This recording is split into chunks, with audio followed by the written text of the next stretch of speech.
में एक बार फिर युद्ध की आहट तेज हो गई है। हार्मूज में अमेरिकी सेना के हमले के बाद ईरान ने भी पलटवार कर बहरीन और कुवैत में अमेरिकी सैन्य ठिकानों पर मिसाइलें दागी हैं। इतना ही नहीं, स्ट्रेट ऑफ हार्मूज से गुजरने वाले जहाजों को भी निशाना बनाया गया है, जिसके बाद हालात इतने तनावपूर्ण हो गए हैं और अमेरिकी राष्ट्रपति ट्रंप ने भी ईरानी युद्धपोत की तस्वीर शेयर कर जंग की खुली चेतावनी दे दी है। जिसके बाद ईरान ने भी साफ कर दिया है कि अगर जंग दोबारा छिड़ी तो इस बार इसकी आग भूमध्य सागर तक पहुंचेगी।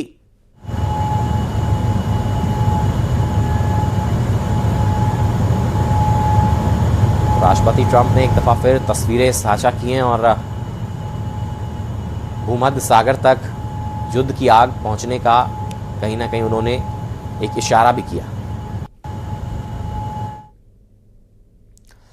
और खाड़ी में हालात तेजी से विस्फोटक होते जा रहे हैं और दोबारा जंग की आहट के बीच पाकिस्तान के गृह मंत्री मोहसिन नकवी तेहरान पहुंचे हैं। पाकिस्तान कोशिश में है कि ईरान और अमेरिका के बीच किसी तरह तीसरे दौर की शांति वार्ता हो सके, लेकिन जमीनी हकीकत यह है कि हालात बेहद नाजुक हैं। भरोसे की भारी कमी, लगातार बढ़ती सैन्य गतिविधियां और सख्त रुख ने स्थिति को उस मोड़ पर ला खड़ा किया है जहां एक छोटी सी चूक भी बड़े टकराव में बदल सकती है।